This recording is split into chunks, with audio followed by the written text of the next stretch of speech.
professores, senhores encarregados de educação, atuais e antigos, são sempre bem-vindos a esta casa. Bem-vindos também, senhores membros do governo atual e quase futuro também, e representantes da autarquia, outros amigos. Estou a olhar ali para o João Falcão de Campos, que é o arquiteto responsável pelo projeto, nosso amigo e também antigo aluno. Está cá em 3 qualidades diferentes. Pronto, eu sou a Gabriela, sou professora aqui na escola há muito tempo. Já festejei os 90 anos da escola, os 100 anos da escola, os 110 agora. Nos 120 espero já estar na qualidade de aposentada, mas ainda aqui e de boa saúde. Então, o nosso programa é curto, mas espero que gostem dele. Acabámos de ouvir um aluno nosso, o Pedro, que é finalista do curso profissional de gestão e programação de sistemas informáticos e que, penso que reconheceram, tocou uma peça de Carlos Paredes, Verdes Anos. Portanto, nós vamos intervalando alguns momentos musicais, sempre com solistas nossos alunos, e no final também com a atuação do Coro Camões, que junta funcionários, professores, alunos da casa. E também teríamos um momento mais formal, que vai já iniciar-se com alguns discursos. Vou começar por dar a palavra ao nosso diretor, que é bastante conhecido, João Jaime, que todos conhecem.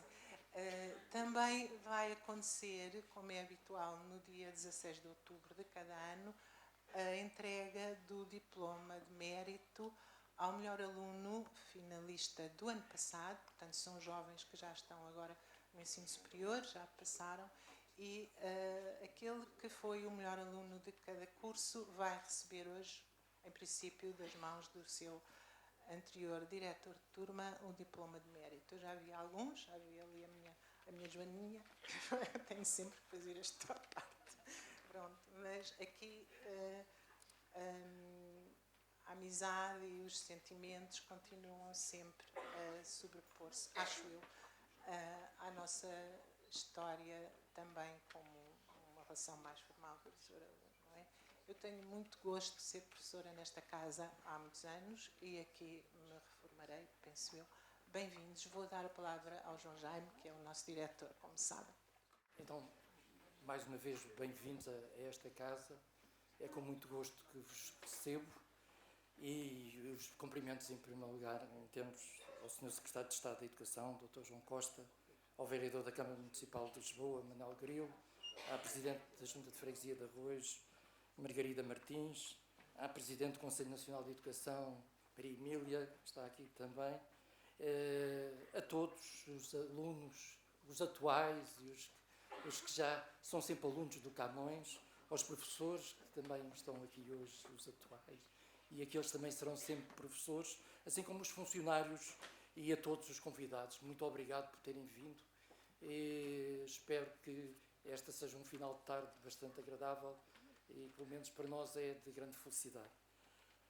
No intervalo de tempo que decorreu entre as comemorações do centenário e o momento presente, as anunciadas obras de qualificação da Escola Secundária de Camões foram sujeitas a alterações que confirmam a verdade encerrada no célebre soneto escrito pelo nosso patrono. Mudam-se os tempos, mudam-se as vontades, muda-se o ser, muda-se a confiança. Todo o mundo é composto de mudança, tomando sempre novas qualidades. Perante as vicissitudes que passou o anúncio destas obras nos últimos 10 anos, com avanços e recuos que são do conhecimento público, só a vontade da comunidade camoniana permaneceu na mesma. Porque ver concretizado um sonho de décadas foi fundamental. Quando me refiro à comunidade camoniana, refiro-me aos alunos, os antigos e os atuais, aos encarregados de educação, aos professores, aos assistentes operacionais e administrativos. E felizmente, ao fim de uma década, paciente espera, graças ao governo da legislatura que ainda se encontra em funções, e em particular o Primeiro-Ministro António Costa e à equipa do Ministério da Educação, em que o Dr. João Costa está aqui a representar, à parte escolar, aos grupos parlamentares, à comunicação social, deparamos agora com o início das obras de requalificação de um edifício que foi projetado pelo arquiteto Ventura Terra, inaugurado em 1909, com a designação de Liceu Camões, quase em vésperas da instalação e da implantação da República. Ventura Terra se devem importantes obras, tanto públicas como privadas, o que coloca no patamar cimeiro dos arquitetos portugueses do início do século passado, quando à cidade de Lisboa se exigia a entrada da modernidade e da arquitetónica. No que concerne então ao Liceu Camões, construído de raiz, pode-se afirmar que, em termos de arquitetura escolar, foi um verdadeiro expoente dessa modernidade que ele bebeu nos seus anos de aprendizagem em Paris e que soube projetar nas obras da sua autoria. Na concepção do Liceu Camões, soube ele conjugar à perfeição os aspectos formais, estéticos e funcionais que o edifício desta natureza devia ter para o ensino, que já então se projetava para responder aos desafios de um século XX de feição republicana e com preocupações sociais. Concebido para albergar centenas de alunos e para ir ao encontro de novas exigências pedagógicas, higiênicas, a arquitetura do edifício principal, regular, simétrica, em forma tridente, permite combinar o modo racional dos espaços, as aulas, os amplos espaços de recreio e com um ginásio adequado para a prática da educação física, tornada obrigatória em 1905. Importa referir também o papel do arquiteto Falcão de Campos e toda a equipa envolvida que em todo este longo processo de sucessivas alterações ao projeto de qualificação original souberam pacientemente readaptá-lo às contingências de reduções orçamentais, sem deixar cair por terra nenhum dos seus objetivos que o nortearam, e nomeadamente abrir a escola à comunidade, integrar os diferentes edifícios e espaços no tecido urbano envolvente, dotar todo o espaço escola de unidade e de coerência, potenciando das suas valências múltiplas, sem prejuízo das dinâmicas de circulação e mobilidade necessárias à sua utilização universal. Melhorar as condições de aprendizagem, de trabalho, de convívio, dotando a escola de infraestruturas tecnológicas apropriadas e fomentando assim comportamentos que se enquadram nos requisitos básicos de uma escola para o presente e para o futuro. A escola de que hoje fazemos parte foi, ao longo de décadas, viveiro de pessoas que por aqui passaram. Alguns dos seus anos de formação, numa idade em que os traços de caráter de um indivíduo mais se deixam influenciar pelos outros. Destaque pela oportunidade apenas a figura de António Guterres, atual secretário-geral das Nações Unidas, que aqui estudou na década de 60 do século passado e que nos fez chegar hoje um texto do qual vos será dado conhecimento. É nesta mesma escola onde estão presentemente a ser formados tantos outros indivíduos que amanhã se destacarão nos vários campos, nas artes, ciências, literatura, política. Sem dúvida que a escola foi e continuará a ser a forja onde o caráter ganha têmpera, os laboratórios onde se ensaiam virtudes públicas e privadas que despertarão em pleno futuro. Dentro de aproximadamente 2 anos, as obras terminarão e a vida dos alunos, dos professores, dos funcionários será a mesma, mas também diferente porque será melhor. Não restam dúvidas de que, requalificado o edifício da nossa escola, a vida de todos quanto nela vivem no cotidiano só poderá melhorar. Mas não nos deixemos iludir. É preciso que a aposta numa escola do futuro vá para além destas obras de requalificação, que são uma condição necessária, mas não suficiente para responder adequadamente aos imensos desafios que a escola do futuro, mas também do presente, já nos coloca. Hoje, a escola é composta por uma riqueza e diversidade cultural e étnica, reflexo das mudanças que a sociedade portuguesa tem vindo a sofrer nas últimas décadas. Hoje, novos desafios se colocam à escola pública, cujo papel de inclusão tomou atualmente as novas dimensões que a desafiam a sair das 4 paredes das salas de aula e a construir espaços e novas salas de ideias, de vivências, de encontros, de debates, de renovação e criação. Não só internas, mas também externas, numa ligação permanente à comunidade e à realidade. A Escola Secundária Camões tem sido e pretende continuar a ser uma escola de convivência democrática, onde as pessoas se encontram em formas diferentes e livres de serem obreiras do seu próprio futuro. E considera que uma sociedade só de conhecimento, sem cultura, é definitivamente uma sociedade que compromete o seu futuro e por ignorância de todos nós. E nesse sentido, esperamos que o novo, velho edifício seja um espaço onde vive uma escola que imagina, que faz imaginar. Pudesse eu não ter laços nem limites. Sofia Melbrano. Muito obrigado. Eu não estava preparado para falar, mas vou só transmitir 2 ou 3 impressões em relação ao início da obra, não é? E basicamente tem a ver com o que o professor João Jaime disse, não é? E, portanto, ao longo destes 10 anos houve várias vicissitudes, portanto, e principalmente económicas, que foi necessário reduzir substancialmente o orçamento da escola, e em cerca de 20%. E já se nota, e desafio todos a presenciar isso, basicamente a equipa projetista sempre lutou para que o edifício fosse uno. Não é? Irão ver, portanto, o desaterro dos campos de jogos. Não é? E, portanto, isso implica o desmonte do muro de 7 metros que dá para a Rua Dona Estefânia, que dá para o lote vizinho.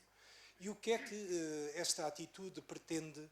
Pretende de que no futuro, se aconteça o que acontecer, o Liceu Camões poderá ter 2 frentes. Como sabem, há uma zona de serventia que não é possível construir a 12 metros do Liceu Camões. Portanto, aquele grande lote que está nascente do Liceu Camões, seja o que for no futuro, há 12 metros que serão espaço público. Não é? E, portanto, se nós rebaixarmos o campo de jogos, inclusive a antiga António Arroios, como sabemos, está num buraco, não é? Que há uma escada, e, portanto, o espaço dos alunos vai ficar à cota do campo de jogos, não é? Que vai ligar com o ginásio, que hoje em dia não tem ventilação natural, nem vãos para o exterior. Não é?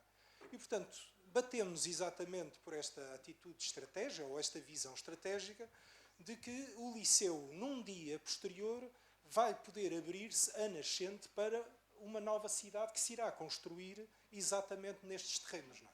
E como 12 metros seguramente serão públicos, ou jardins, ou porventura que, por áreas de cedências, em princípio será zonas de equipamentos, quem diz uma escola primária, quem diz uma creche, e portanto faz todo o sentido que o Liceu tenha outras componentes anteriores, portanto, e que estejam ligados ao Liceu e que as suas infraestruturas de campos de jogos, este auditório, o refeitório, etc., o antigo ginásio, se possa abrir então à comunidade. E portanto foi este, basicamente, talvez o grande objetivo ou o grande força motriz e que não deixámos cair e, portanto, e por falta de verba o arquiteto esse muro não se toca, porque não há verba, etc. Inclusive não foi obtida a licença do vizinho para aceder através do vizinho. Obviamente que para o vizinho, do ponto de vista especulativo, não lhe interessa que o muro caia, não é? E, portanto, mas conseguiu-se isso vai para a frente, o desmonte do muro é pelo interior e, portanto, do ponto de vista espacial, como imaginam, eu estou muito contente exatamente com este gesto, porque é potenciador de utilizações futuras. Não acaba já, mas que no futuro o Liceu pode continuar a expandir-se e a dialogar com a comunidade. Outra questão que ficou para futuro, e é um desafio, é a ligação, a poente, a relação com o jardim. É fantástico, eu estive esta semana cá, portanto, a visitar, e com a falta de espaço que existe hoje devido à ocupação dos contentores, era fantástico a relação que o próprio Liceu tinha com o próprio jardim. E, portanto, tirei algumas fotografias, toda a comunidade, os alunos, utilizam o jardim, utilizam o Liceu, não é? De uma forma completamente livre. Não é? Portanto, e achei fabuloso como é que as pessoas estão nos jardins, estão nos pátios todos. No meu tempo não era possível passar de pátio para pátio, estavam confinados exatamente numa quadra, para além não podemos correr. Não é? E, portanto, esta liberdade de ligação, portanto, à cidade, não é? Portanto, não é porque estarem fechados que eles vão se comportar melhor, não é? Portanto, e basicamente esta ideia de liceu aberto, não é? Acho fantástico. E tirei algumas fotografias exatamente porque da responsabilização vamos ver, dos nossos filhos no espaço aberto e na relação com a comunidade e aberto também a que as pessoas entrem no próprio liceu. Inclusive, a primeira versão do projeto havia uma portaria com um contínuo que estaria exatamente de guarda à escola. Não é? Foi das primeiras coisas com falta de verba saiu. E, portanto, com o apoio do professor João Jaime, e batemos-nos por isso, basicamente não faz sentido ter aqui um polícia à porta do liceu. Não é? E, portanto, são pequenos gestos, mas que, de alguma forma, dão sinais de abertura e de responsabilização dos nossos filhos. Não é? E, portanto, isso, ao longo destes 10 anos, eu tive o prazer e a honra de presenciar exatamente esta relação adulta deste liceu e de toda a sua comunidade, e foi um privilégio ser o arquiteto do vosso liceu. Não é? Obrigado. Meus amigos, boa tarde. Hoje, cerca das 9h30 da manhã, telefonou-me o Artur Antunes a dizer: então, logo à tarde vais lá estar. Vou, sem dúvida nenhuma. Sabes que vai discursar? Não sabia. Não sabia discursar. E não tens tempo aí de preparar um texto? Não vou ter tempo de preparar um texto. Porque tinha outras coisas para fazer, para além de ter que estar na televisão até cerca das 2 da tarde, depois fui para a Rádio Renascença até cerca das 4 da tarde e vim a correr para aqui, e quando terminar isto ainda vou para casa fazer um ensopado de lulas e só depois então é que terei a ocasião de me dedicar um bocadinho à minha cultura. Ora bem, portanto, aquilo que lhes vou dizer é mesmo dito diretamente do coração. Lembro-me de estar muito nervoso no dia em que entrei pela porta do Liceu Camões. E a razão era muito simples, é porque o meu pai não tinha vindo, muitos dos alunos vinham acompanhados dos pais, o meu pai não tinha vindo, a minha mãe também não, e tinham-me dado 107 escudos e 50 centavos para eu pagar a inscrição. Qualquer coisa, para aqueles que são mais jovens e já nem conhecem o escudo, qualquer coisa para aí como 53 cêntimos. E, portanto, eu trazia a nota, mais aquilo no bolso para entrar na secretaria e para entregar a minha inscrição como aluno e, simultaneamente, os 107 escudos e 50 centavos. O que fiz. Mas tive a ocasião de ler também a inscrição, onde, em determinada altura, o nome do pai, o nome da mãe, o nome do encarregado de educação, que na circunstância era o pai. Naquela altura nem seria pensável que fosse outra situação. Felizmente as coisas mudaram e muito e bem. E profissão do pai. E o meu pai escreveu profissional de seguros. Isto iria marcar imediatamente a minha entrada no liceu, por uma razão muito simples. É porque o meu pai era formado em Histórico-Filosóficas e em Filologia Clássica, portanto, tinha 2 títulos académicos. Mas como era um homem de muitíssima modéstia e, além de tudo mais, não gostava da expressão doutor, cada vez que o tentavam tratar por doutor, ele dizia: não, eu não sou doutor. Eu não sou doutor. Doutores são os médicos, são pessoas que têm um doutoramento. Eu sou apenas formado em 2 cursos superiores. Escreveu aquilo que era a profissão na altura. Isso marcou logo. E marcou por uma razão muito simples. É que eu fui parar ao primeiro E. Porquê? Porque a forma como se dividiam os alunos era inicialmente por aquilo que imaginavam ser a origem de classe. E, portanto, quer dizer, na turma A, todos eram filhos de doutores, engenheiros e arquitetos. Na B também, por aí fora. Até que junto do proletariado começava aí a turma D, E e por aí assim. Portanto, eu entrei para a turma E, primeiro E, curiosamente, estou a dizer aqui, daquele lado em cima, à esquerda de quem entra. Depois de subir a escada, é evidente. E cá embaixo estava o João Lobo Antunes, estava o Ferreira do Amaral, enfim, eram filhos de doutores e grandes amigos meus, na circunstância. Citei 2 nomes de grandes amigos meus. E, portanto, entrei na turma E, sendo que a turma, ao contrário do que se usa hoje, tinha 42 elementos. Todas as turmas tinham entre 40 e 42 alunos. Sendo que o número 1 era o António Augusto Albina Branco e o 42 era o Rubens Salvado Lourenço Ayás. Isto porque, se me perguntarem, eu sei os nomes todos completos de todos os meus colegas do primeiro ano. Depois fui-me esquecendo de alguns nomes, mas de qualquer das maneiras ficaram desde já a saber que o número 18 era Hélder Santos, apenas Hélder Santos, não tinha mais nome nenhum. E havia também o 16, o 26 era o Lami Chicó, também só se chamava assim.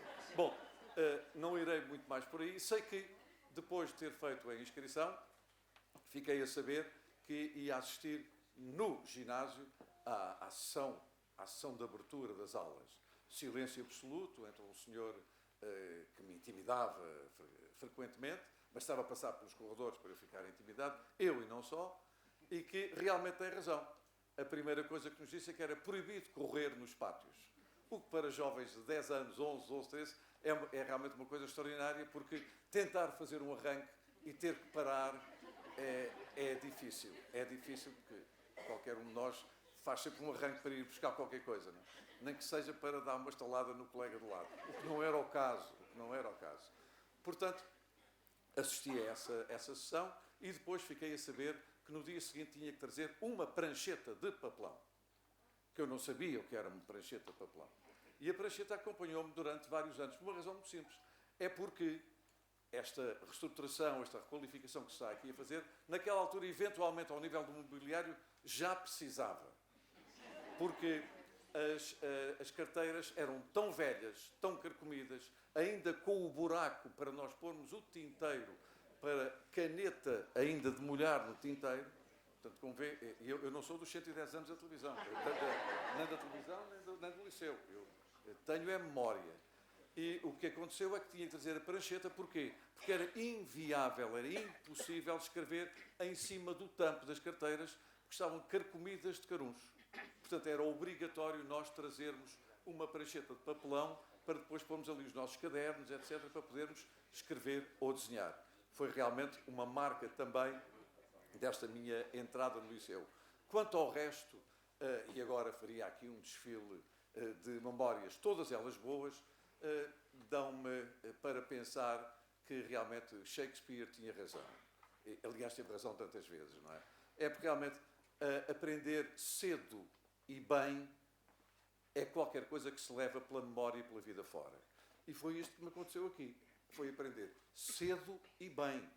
Eu aprendi mesmo muito bem. Eu penso que, do meu tempo, porque começo a verificar a simples circunstância, que os professores que estão aqui, os mais idosos, já não foram meus professores. Foram professores da geração seguinte ou duas gerações seguintes. Mas ainda da minha geração está aqui a doutora Hélia, para quem eu peço um grande aplauso.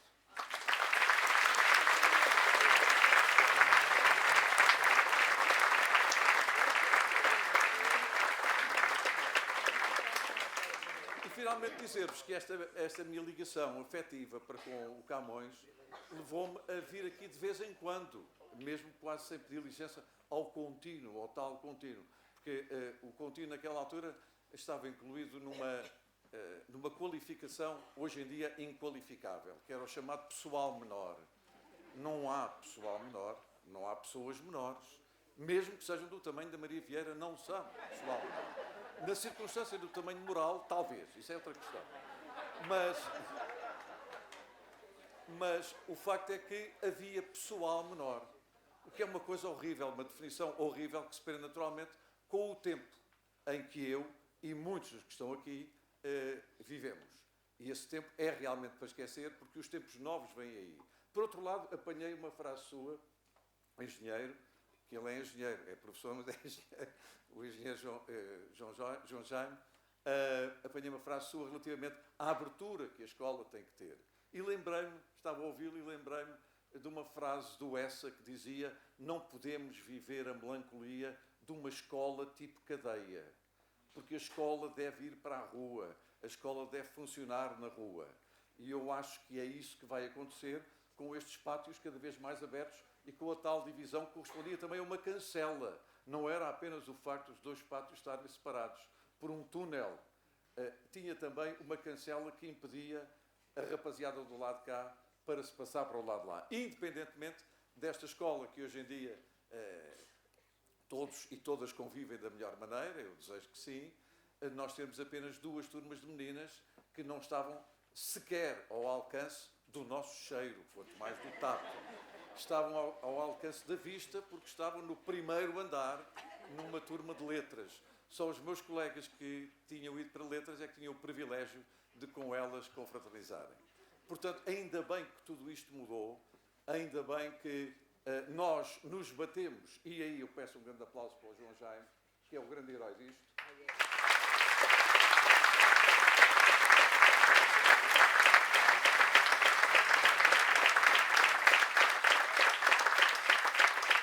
Por esta obra de requalificação, porque em 2011 estava tudo para avançar e depois foi suspenso.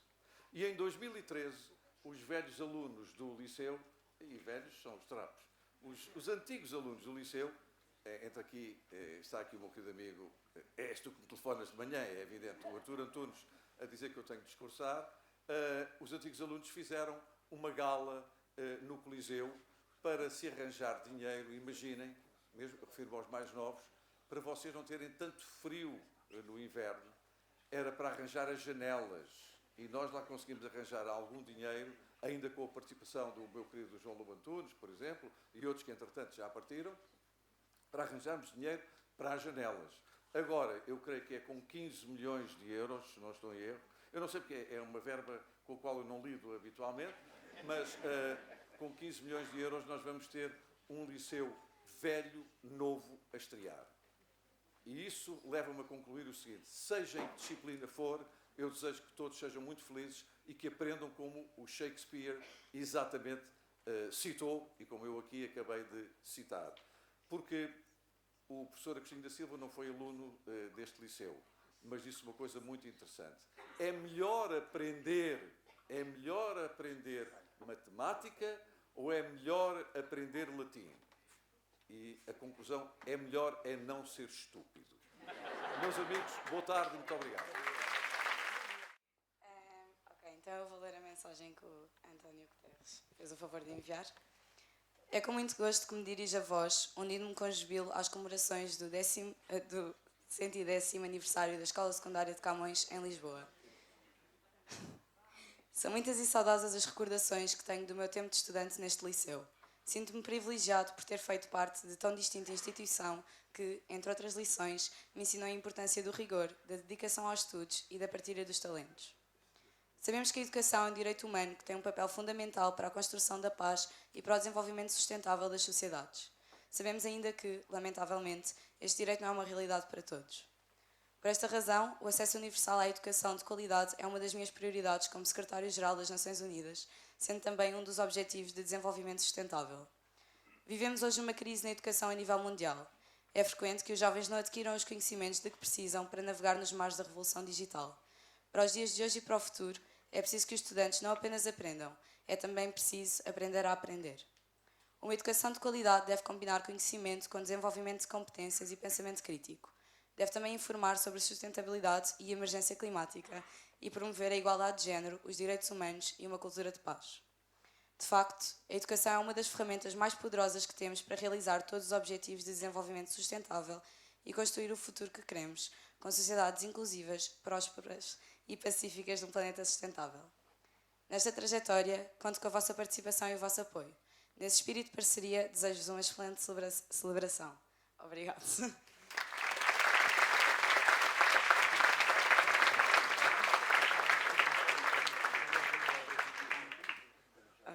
Pediram-me para escrever qualquer coisa.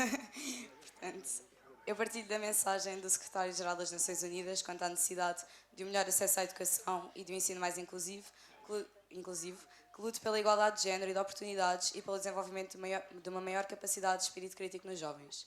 Sendo a importância à reflexão sobre como melhorar a educação a nível mundial, julgo que no nosso país se vive atualmente uma crise relativa aos movimentos estudantis. Portugal ganharia com lançar o olhar sobre a história e o presente dos seus movimentos estudantis, como é o caso da greve climática estudantil. Aliada à partilha de conhecimentos, a escola deve ser um espaço que crie estudantes capazes de fazer uma análise do mundo à sua volta e que acreditem nos seus sonhos e na sua força coletiva para transformar esse mundo. O Liceu Camões é uma escola com excelentes professores que nos dão esses conhecimentos e fomentam o nosso interesse pelo mundo que nos rodeia, e também um espaço que dá voz aos seus alunos e possibilita a divulgação da mensagem de uma geração que precisa urgentemente de transformar o sistema de ensino e o mundo que a rodeia. Ao longo destes 3 anos, fui acompanhada por colegas e por um corpo docente inagualável que contribuiu para o meu crescimento pessoal. Foi um orgulho ser aluna desta escola, que sempre procurou acompanhar os seus alunos e alunas nas suas dificuldades e objetivos e que sempre acreditou e espero continuar a acreditar nas nossas capacidades. Obrigada. Eu estou como o Júlio Isidro, também não sabia que vinha falar, mas com uma pequena diferença. Eu não tenho a capacidade de improviso do Júlio Isidro, nem a sua capacidade de comunicação. E, portanto, eu peço-vos imensa desculpa desta minha falta de jeito.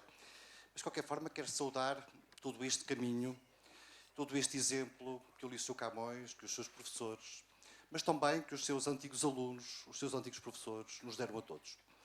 Durante estes anos em que batalharam, e a verdade é esta, batalharam mesmo, eu creio que serviram de exemplo para muitos e para muitas que se comprometeram, que se comprometem com o futuro das suas escolas, com o futuro das suas comunidades educativas. E há pouco batemos todos palmas ao João Jaime, e eu quero associar-me a esta homenagem ao João Jaime, que nunca desistiu, que a todos nos mobilizou, que foi capaz de levar a voz de muitos dos que aqui estão, de muitos outros que por aqui passaram, junto do poder político, para a comunicação social, e que foi, creio, importantíssimo para servir de exemplo a muitos outros que hoje também têm as suas escolas em construção, que hoje também conseguiram, finalmente, o caminho para aquilo que era a sua escola muito gradada, quer em Coimbra, quer no Porto. Todos nós conhecemos exemplos de escolas igualmente importantes, ou tão importantes como esta, e que estavam igualmente muito degradadas. O Camões foi um exemplo, o João Jaime foi um exemplo. Obrigado, João Jaime.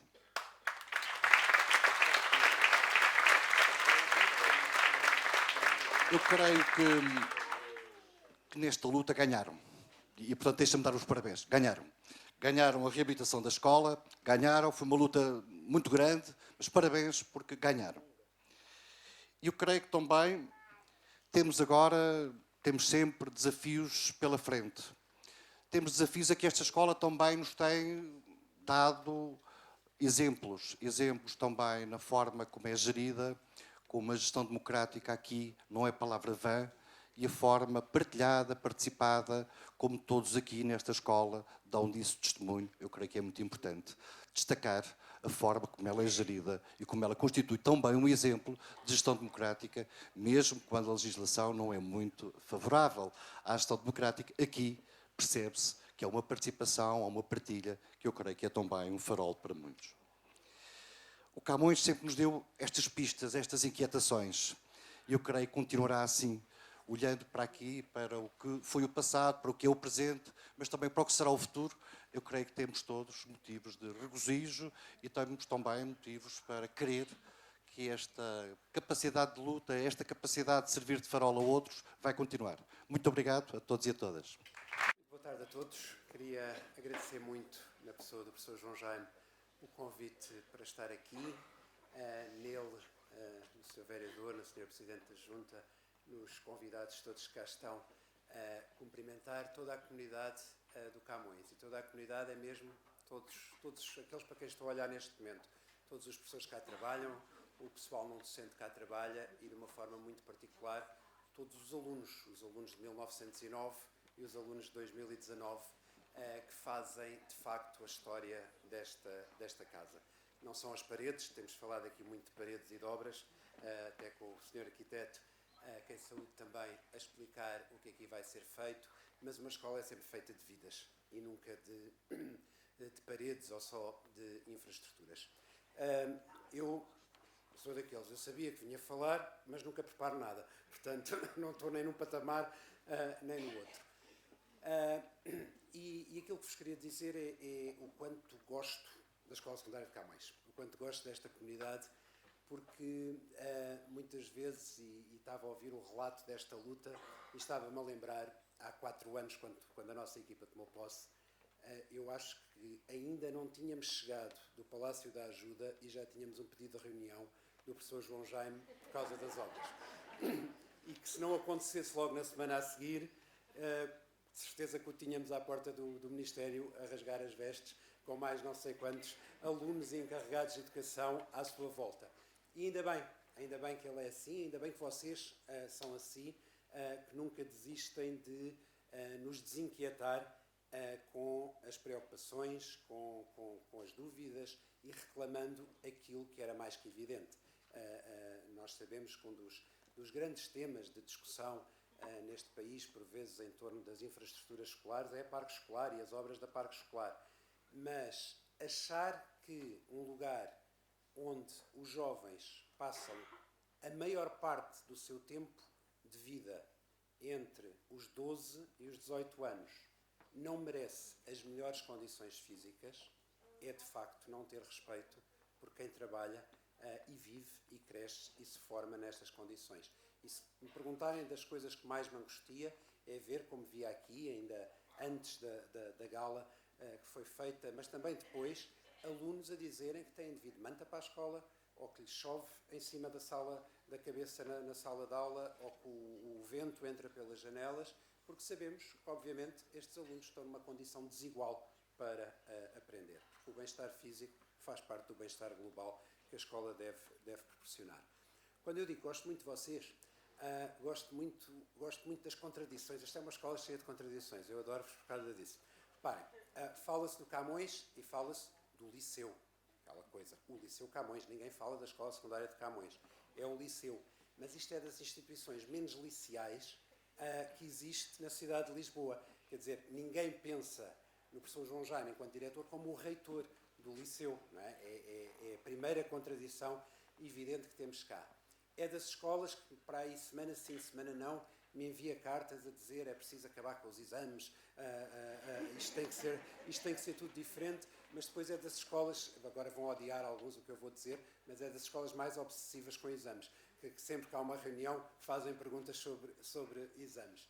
É dos diretores que mais contesta o modelo de gestão das escolas, dizendo que é preciso rever e reintroduzir a gestão democrática das escolas. E tantas vezes que eu já lhe disse, mas a prova que não é preciso rever a legislação é que tu és um diretor bastante democrata e, portanto, o problema não é do modelo, o problema pode estar nas lideranças. E são estas... É uma escola que promove... Eu lembro-me, há uns 6 anos, eu fazia fisioterapia aqui do outro lado da praça, numa clínica que há ali. E como às vezes chegava cedo, sentava-me aqui no vosso jardinzinho a ler um livro enquanto fazia tempo. E, de facto, a escola tem ali uma extensão, não é? A grande parte dos alunos passa ali a vida, os professores também... E as conversas eram uma delícia, porque só de estar ali sentado a ouvir as conversas dos alunos, percebe-se que esta é uma escola que constrói uma cultura de interpretação do mundo, de reflexão, de liberdade, que é incompatível com um contexto de escola, que é aquele liceu antigo que forma elites. Mas depois, quando se fala do Camões aí pelo país, diz assim, é uma escola que formou muitas elites intelectuais, políticas, artísticas. Portanto, é só mais uma contradição. Uma escola que detesta que se fale de elites, mas depois tem no seu ADN ter formado não sei quantas elites. E é isto que faz de vocês uma comunidade que apetece sempre acarinhar. Porque quando as coisas são muito direitinhas e muito arrumadinhas, não têm graça nenhuma.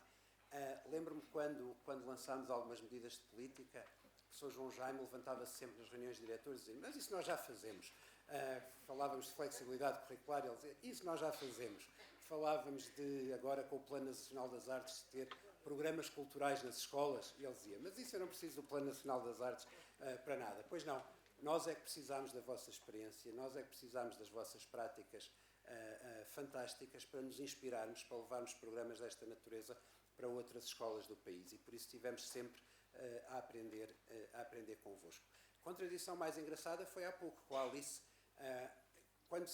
Geralmente, quando se juntam os alunos, quando se juntam cerimónias destas, há muitas escolas onde trazem o aluno mais bem comportadinho, mais não sei o quê, mais não sei o que mais. Aqui trazem a aluna que organizou a greve climática. Portanto, a aluna que quiseram mostrar é que faz greve e não vai às aulas.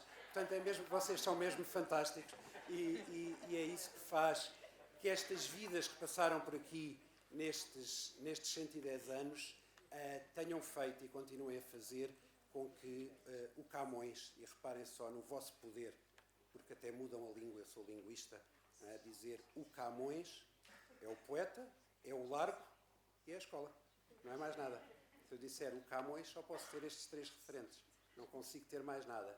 E quando uma escola ganhou o poder de mudar a língua portuguesa para que o nome próprio, Camões, ganhasse um novo significado, Isto mostra bem que esta escola cumpre a sua função, que é transformar o mundo, é transformar a forma como olhamos para ele. Quando estudamos a história da nossa democracia, sabemos que, mesmo nos tempos de que não temos saudades, ou que aqueles que têm saudades deviam estudar um bocadinho mais para perceberem que não têm nada de ter saudades, sabemos que houve muitos democratas que se fizeram aqui, graças a professores que não quiseram cumprir os programas, que não quiseram fazer o que o Ministério mandava, e eu sou a única pessoa que podia dizer isto. Ainda bem que este espírito se mantém aqui e que vocês tantas vezes nos ignoram e fazem um processo de enriquecimento da vida destes alunos que dá frutos extraordinários. Portanto, a minha palavra é mais do que parabéns, um grande agradecimento a toda esta comunidade por nunca nos deixar, a quem está em funções como as minhas, ter uma noite sossegada. Os parabéns, sim, também.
Como dizia o Sr. Secretário de Estado, de facto a escola é dos alunos e para os alunos. E por isso hoje, em dia de festa, em dia de comemorações, é com grande prazer que recebemos os nossos alunos finalistas do ano letivo passado. Daqui a bocadinho, eles vão todos, às 18h30, receber os seus diplomas e estarmos todos em convívio para revivermos memórias com eles. Agradecemos-lhes o privilégio que eles nos deram de partilhar este espaço e esta vivência de 3 anos connosco. E é também com grande prazer e dando cumprimento ao nosso regulamento interno que vamos entregar os diplomas de mérito aos melhores alunos dos cursos científico-humanísticos e dos cursos profissionais. E eu vou já passar a chamá-los. Os diplomas, vão ser entregues pelos diretores de turma e eu vou chamando os alunos e o respectivo diretor de turma. Então, de Ciências e Tecnologias, a melhor aluna é a Beatriz Guerra Crespim Xavier, que eu peço que venha cá, por favor. Eu sei que ela está cá. E para entregar o diploma, o diretor de turma Luís Nunes. Eu devo dizer que a Beatriz terminou o ensino secundário com média 19 valores. Parabéns, Beatriz.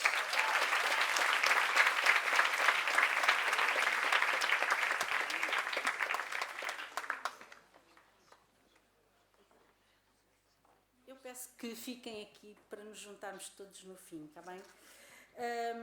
Do curso de Artes Visuais, a melhor aluna é a Joana da Cunha Ferreira Simões. Joana. E eu peço à professora Maria João Almeida que venha entregar o diploma. A Joana terminou o curso com média 18 valores. Parabéns, Joana.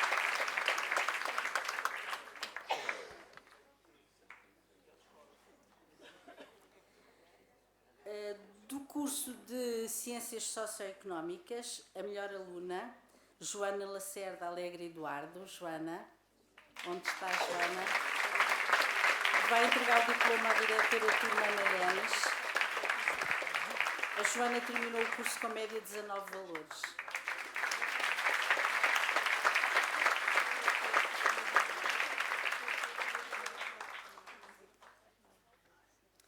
Do curso de Línguas e Humanidades, temos dois melhores alunos em execo. A Alice Saúde da Fonseca Val do Gato. Alice. Eu chamo a diretora de turma, Isabel Coloni, para entregar o prémio. Alice, o que é que aconteceu à Alice? Desapareceu a Alice. O senhor secretário de Estado. Bom, a Alice já vem.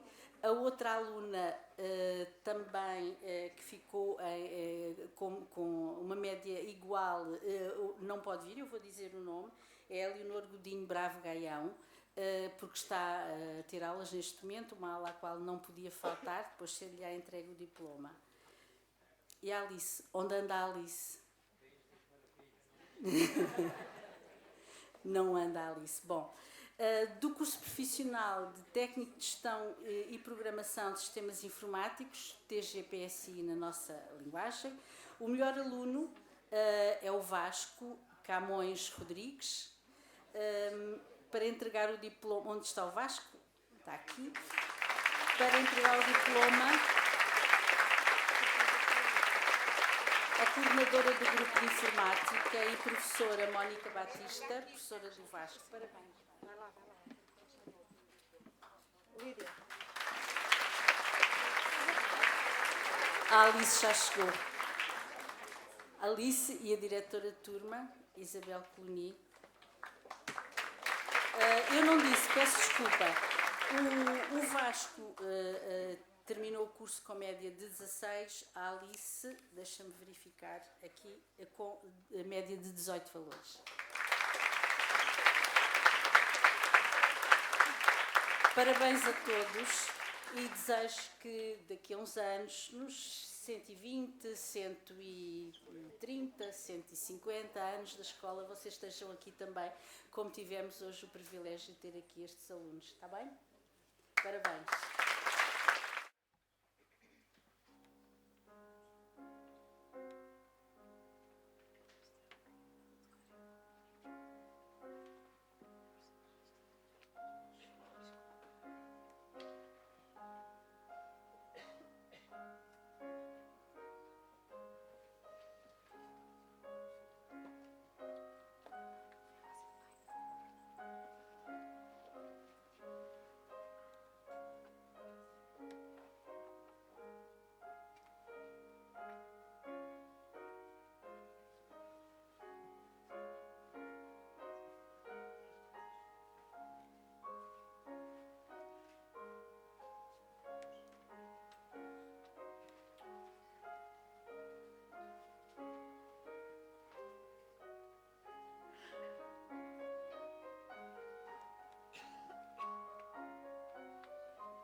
amigos, caros estudantes. Devo dizer que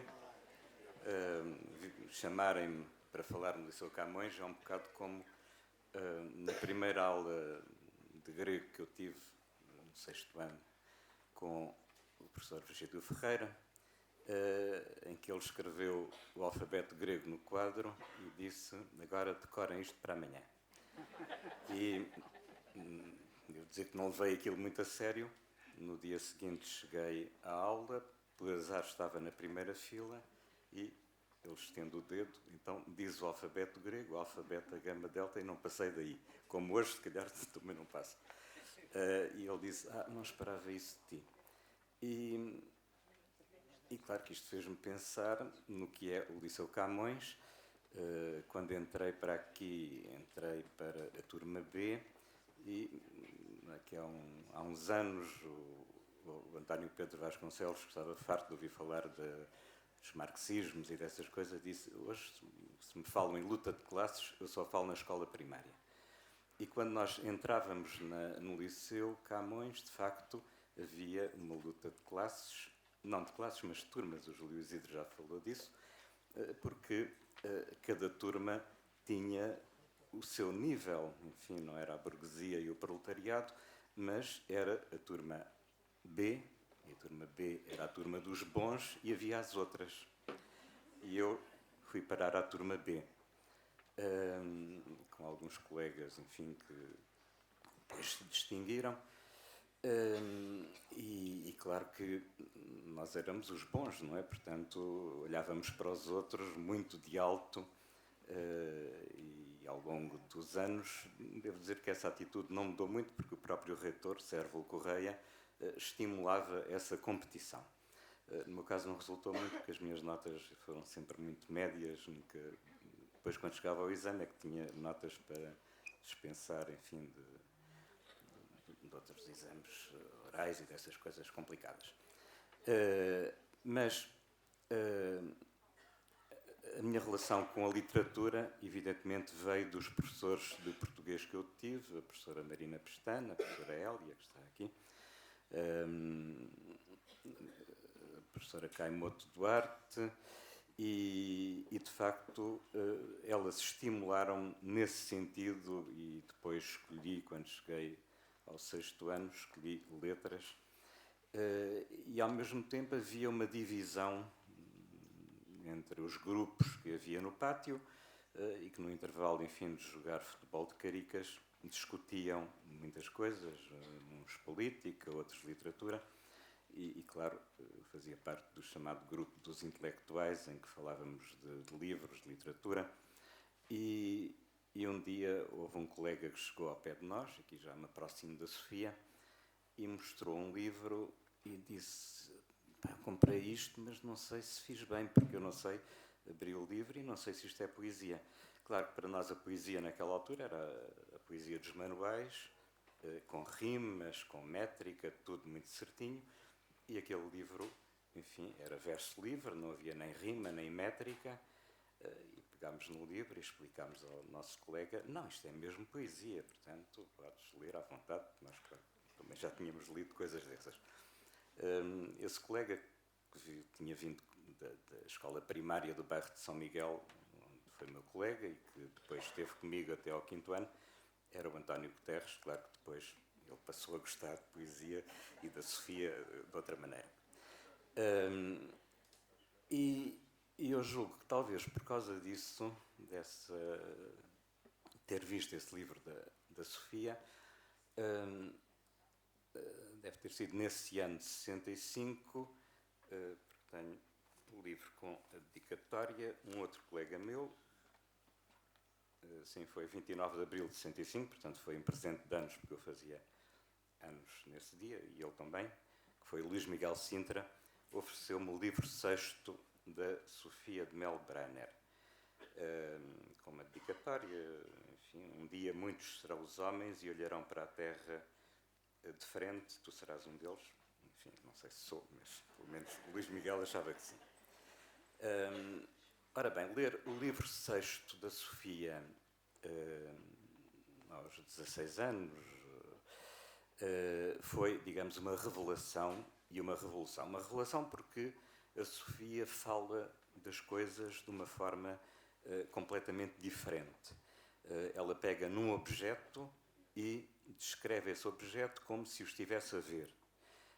E muitos dos objetos das praias, das paisagens, das pessoas que ela está a ver, são pessoas que me eram muito familiares porque eram as do Algarve, de onde eu vinha, e portanto eu via, ou passei a ver pelos olhos da Sofia aquilo que até então eu via, mas enfim não tinha talvez a mesma sensibilidade para isso. E o que este livro me ensinou é que para escrever poesia o que é importante é nós encontrarmos uma forma de relação com as palavras que permita a quem nos vai ler passar a ver aquilo de que nós falamos de uma forma completamente diferente. Mesmo que seja, enfim, este piano que está aqui, se este piano aparecer num poema, nós vamos vê-lo de uma outra forma e é isso que a poesia deve fazer e tem de fazer. O liceu, portanto, para mim foi fundamental na minha formação, na minha escolha enfim, de projetos, de autores preferidos e também porque tive, enfim, esse privilégio de ter tido esses professores e depois alguns como o Virgílio Ferreira, que começou um bocadinho mal com essa história do alfabeto, mas depois as aulas dele eram, enfim, uma parte a falar do grego clássico, que, enfim, não era propriamente, claro que era fascinante, mas pedagogicamente naquelas aulas não seria talvez o que nos interessava mais, mas depois ele passava daí para o Malraux, para o Sartre, para a pintura, para o contemporâneo, e foi esse interesse e essa paixão pelo que estava a acontecer e pelo que andava à nossa volta e à nossa frente que, evidentemente, nos atraía naquele tempo. Enfim. E, portanto, o ensino aqui foi um ensino que deu essa abertura para o mundo, para lá dos programas, e foi isso, de facto, que me fez depois ter um caminho em letras e na literatura, e, enfim, noutros campos, que foi, evidentemente, o resultado da minha educação e da minha formação. Portanto, no programa estava a Sofia, estava o Jorge de Sena, falei da Sofia.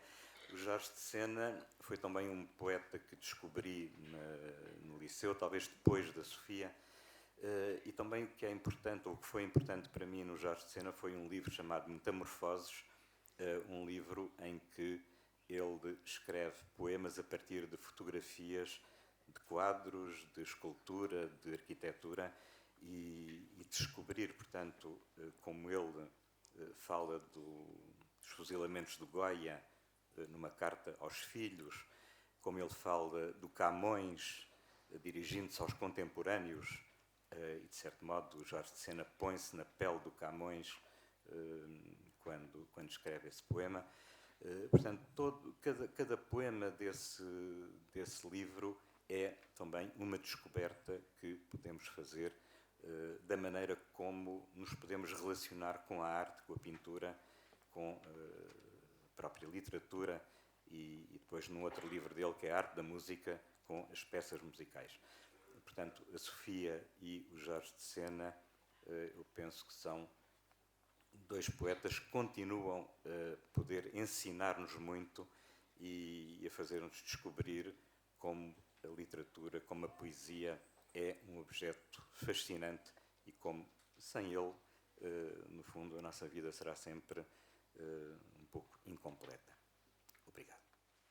Mudam-se os tempos, mudam-se as vontades, muda-se o ser, muda-se a confiança.